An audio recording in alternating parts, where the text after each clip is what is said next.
heart strong. Jesus, keep me from all wrong.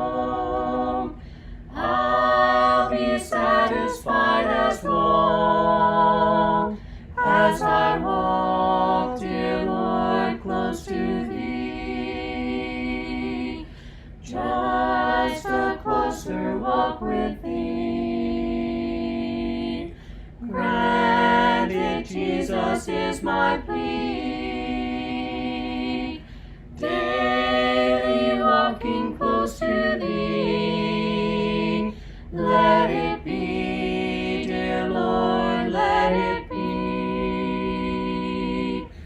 Through this world of toil and snares, if I falter, Lord, who cares? All right, so wrapping this up, let's talk about, and obviously I'm not going to talk about all of them. I think we'd be here all day. I think, and I'm also going to tell you the number that I associate with this first category is actually going to be a lot fewer than the number I associate with the second category. I don't know if if it's fair to say that that's the way the law just broke down, or if that's the way I saw it, or if I didn't pick up on some things that I should have, or I just got tired of drawing this list up and I moved on to the second one. I don't know. But we can talk about that. And I do want to talk about that because, again, the two great commandments upon which Jesus said the entire law hangs are love the Lord your God and love your neighbor as yourself. Now, as you get into the further development of that teaching in the New Testament, especially as you get into the book of 1 John, that second one is explored more. Why do I need to love my neighbor as myself? Well, because my neighbor's created in the image and likeness of God. So really, the second commandment is just the natural extension of the first. How can you love God and not love those that are created in his image, is what John would ask. Through inspiration, by the way. That's what God's asking. So those two things are really directly connected, and one is just the natural extension of the other. And then what Jesus argues is all the rest of the commandments are simply natural extensions from them. If you actually sit and think about it, you'll see that the reason why this is proper is because it either expresses love for God or love for man, or you might make an argument in some of the cases that it expresses love for both. And so let's talk about this and talk about some of the commandments that we saw that were addressing the love for God. Look at Exodus 22 in verse 20.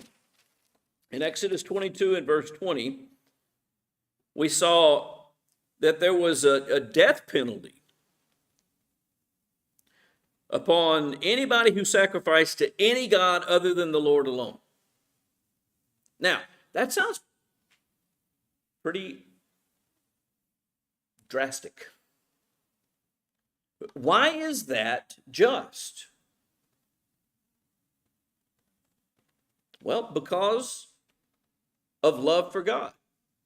It's just for the exact same reason why if you are married, you reserve yourself for that person and that person alone. Period. End of story. There's no conversation about it. It doesn't matter how much someone else is attracted to you.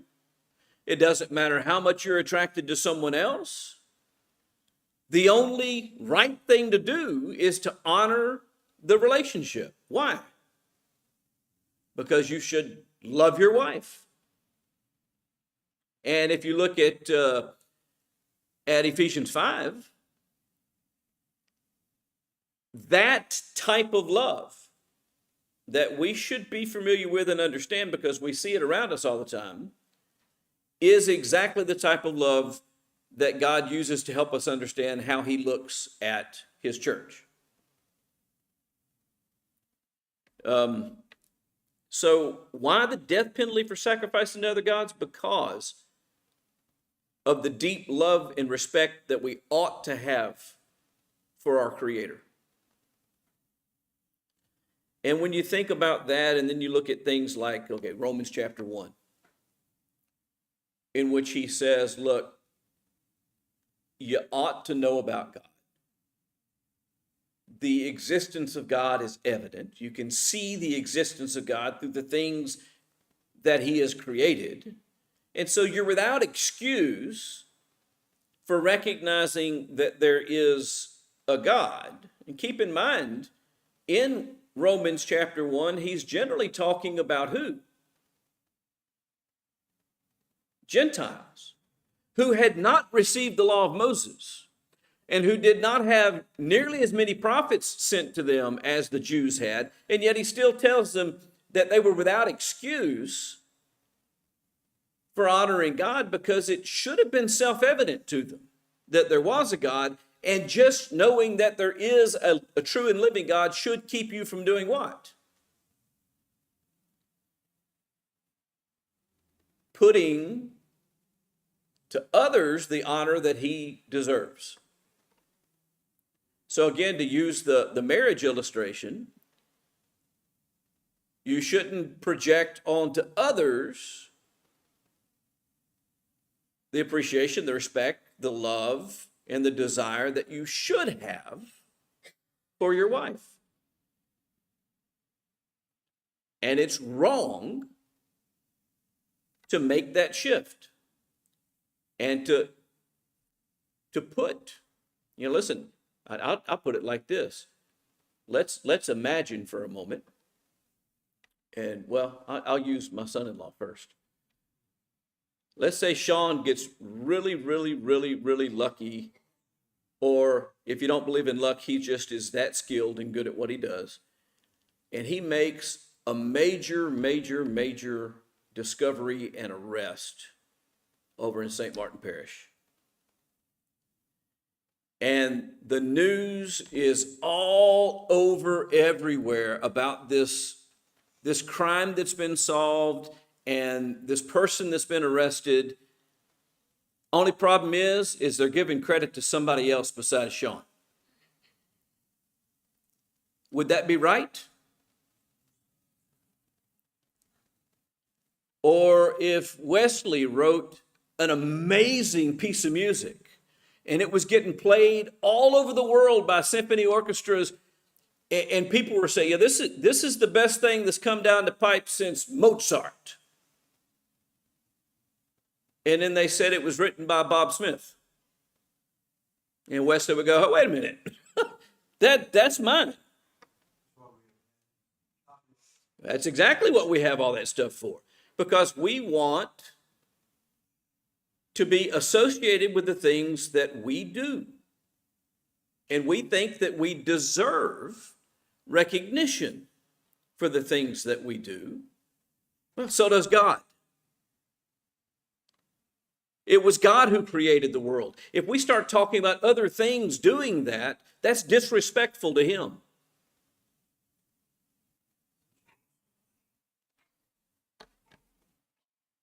Exclusive devotion to God. That's the point of Exodus 22:20. You need to have exclusive devotion to God. There is no other that should take any of his accolades, respect, praise, glory, honor. It should all go to him. Look at 28, same chapter. Do not curse God or rulers. You shall not curse God nor curse a ruler of your people. Well, what's that about? Well, again, it's love for God. Honor and respect and reverence God. If you honor and respect and reverence God, then you don't do what? You don't speak evil of him. Now, the second part of that, or the rulers, that's by extension from the love of God. Same argument that's made in Romans 13, right? Why should we respect the governing authorities? Because they've been appointed by God. And to disrespect them is to disrespect God. It's the same thing here. And so that law arises from love and respect God.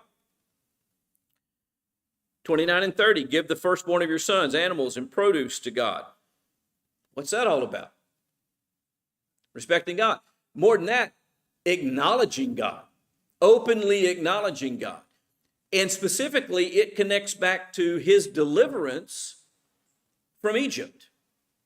And that night in which death swept through Egypt and took all the firstborn, only they were preserved by God. And he says, okay, from this point on, all of your firstborn need to be dedicated to me in acknowledging that I delivered you.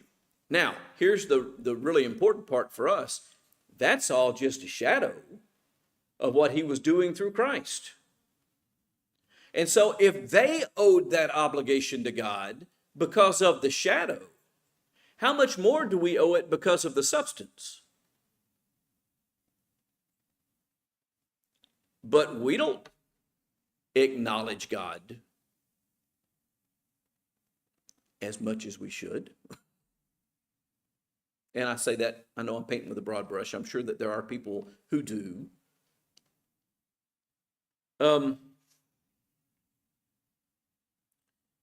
Chapter 23 and verse 13, do not invoke the names of other gods, is the prohibition there. Don't even plead to their names. Don't appeal to them. We know, for instance, that it's wrong to use the name of God in vain, right? So you wouldn't want to swear an oath by God. That would be inappropriate. So, okay, I'm not going to swear an oath by the true and living God, but this God over here, Dagon, he's not a real thing, and I'll just use his name. I'll invoke his name. And God said, nope, I don't want you invoking his name. Why not?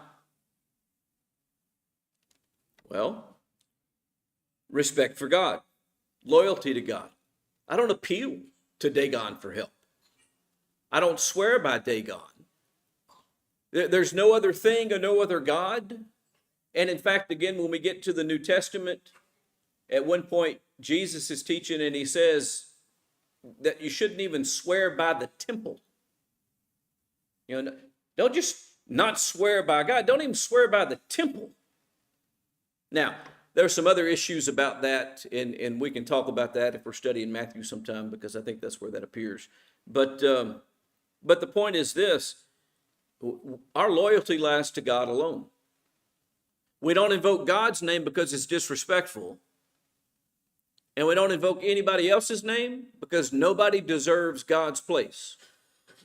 What we should do, by the way, is plead with God and praise God and honor God and glorify God rather than use God, which is what this would be a representation of if we were invoking his name in the way that this is talking about. Chapter 23, verses 14 through 17, celebrate 3 annual feasts: the Feast of Unleavened Bread, the Feast of the Harvest, and the Feast of Ingathering. He prescribes for them. What's the purpose of that?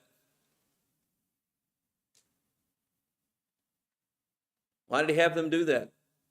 And I know each one of those feasts had their own nuances and specifics, but big, broad brush, why did he have them have these feasts? What was the purpose of the feast? Why do we do stuff like that?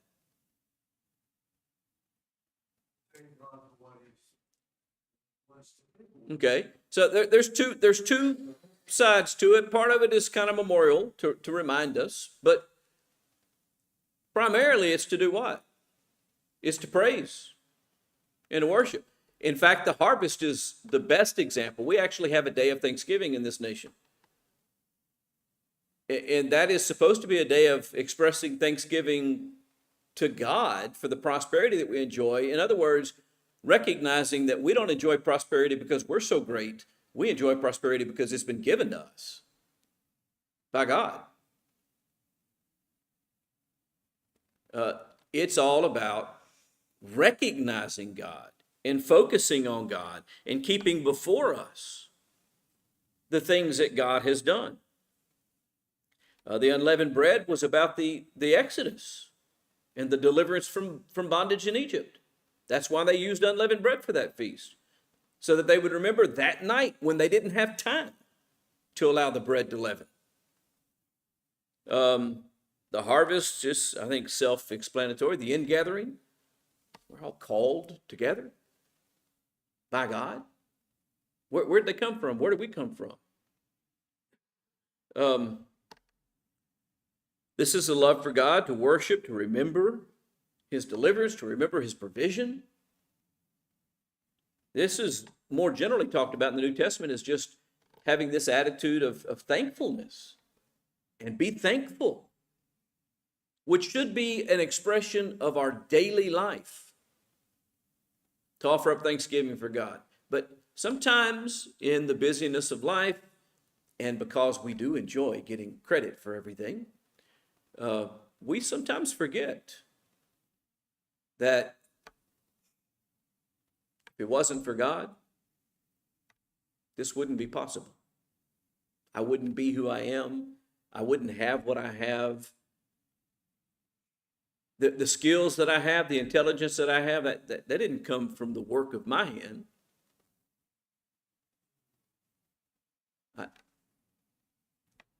I am what I am by God's hand. And I should just be grateful and express that gratitude and love for him. Chapter 23, 18 and 19, proper offerings. Offer proper offerings. What does God deserve? I mean, I think it's Malachi that puts it in terms that I think Americans can relate to the most when he talks about the tithes and the offerings that they were supposed to give. And he asked the question, will a man rob God? And they go, well, how can a man rob God? He said, well, in your tithes and offerings, when you withhold from him. Okay, if that was robbing God when they failed to tithe for what they had under the law, which was a mere shadow of what we have in Christ, what does it mean when I fail to express my gratitude and love for God through my offering and service?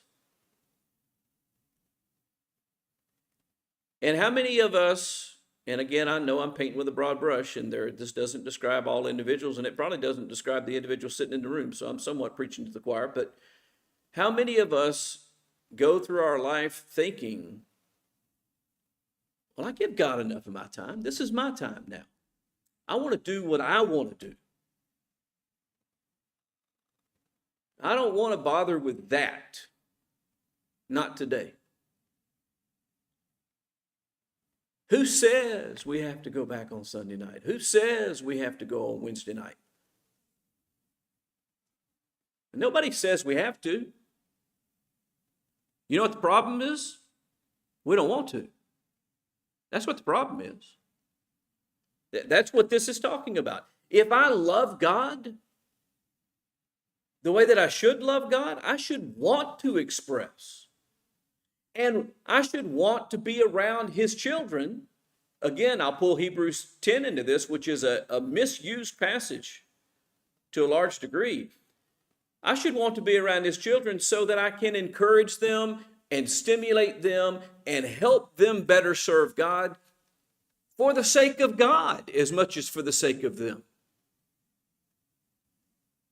And if you don't believe that that's a real thing, help someone's child and see how grateful the parents are for the help that you give them. That is exactly what we do when we help the children of God. Such that Jesus would say that even a cup of cold water given in his name is a blessing. That was carried out when he talked about this in specific terms. He talked to those and he said to some, when I was naked, you clothed me. When I was hungry, you fed me. And they said, well, when did we do any of those things for you? And what was his response? When you did it to the least one of these, my disciples, you've done it unto me. It's an expression of the love of God. And so we've got that stuff. We talked about the boiling the young goat in the mother's milk, which is also in that verse, as much as I think anybody needs to. So we'll move on. Verses 20 through 25 of chapter 23. God promises to send an angel to guide and protect Israel, and then he prohibits worshiping the gods of the land. I think that's so interesting. And before the prohibition of don't worship those gods, he says, I'm going to guide you and protect you and bring you into this place. So don't worship these other gods. That is, well, that's the argument that's made by parents all across this country when they look at their teenage children and say, I am not your enemy. I've done everything in my life the last 20 years to protect you and to provide for you and to care for you. Why do you think the way you do about me? That is exactly what this is about. God is saying, look, I'm providing for you, I'm caring for you, I'm delivering you. It's because I love you. Now don't project your love to some false god. Let it be mine.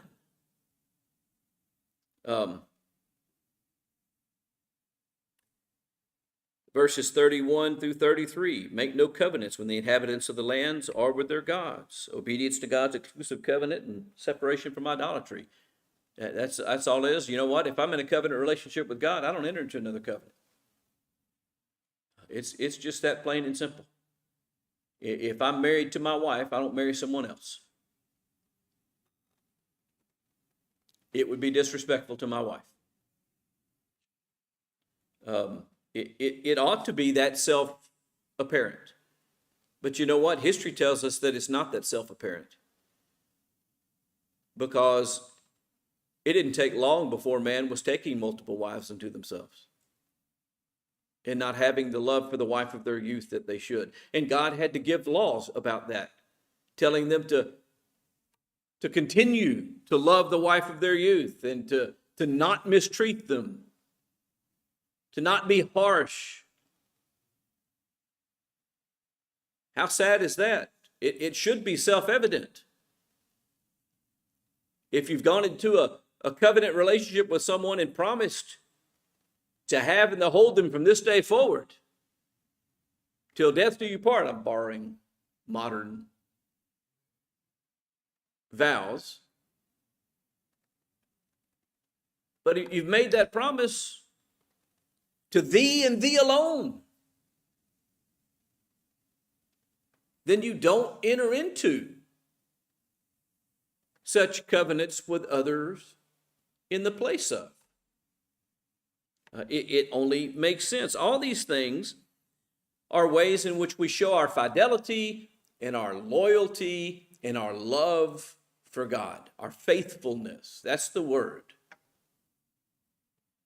Revelation 2:10, be faithful, even unto death.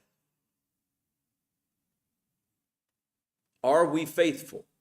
All of those laws arise from that question. Am I being faithful to the God who created me, who preserved me, who protected me, who called me out, who saved me?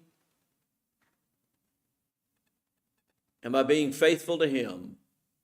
Or am I taking and projecting what ought to be his onto someone else or something else? Very often it is ourselves. Sometimes it is another person among us. Sometimes it's the created things themselves, sun, moon, and stars. Sometimes it's something that is the creation of our own imagination. One of my favorite texts in all the Bible is when he talks about cutting down the tree and taking half of that tree and building a fire and cooking your food on it, and taking the other half of that tree and carving a god out of it and overlaying it with gold and then bowing down and worshiping it. The same wood. The same wood that you burn in a fire becomes your God. How foolish is that? That's just a creation of your own imagination, projecting the glory that belongs to God to something else. That's why he also said, don't have any graven images. Your imagination of what I am, that's not what we're interested in. Your heart being devoted to me, that's what I'm interested in. You shall love the Lord your God with all your heart, with all your soul, with all your mind, and with all your strength. And the second is like unto it, you shall love your neighbors yourself. So let's talk about some of those things, but we don't have time to talk about them tonight. Because this list, just a cursory list, 30 items long. 30 items long. Why so many things about loving our neighbor? Here's the easy answer, because sometimes it's really hard to do that. And he knows that. So he teaches us over and over and over and over again, so that we look past those tempting reasons why not to love our neighbor and focus instead on the reasons why we should. And I got to stop there. Appreciate everybody's presence tonight.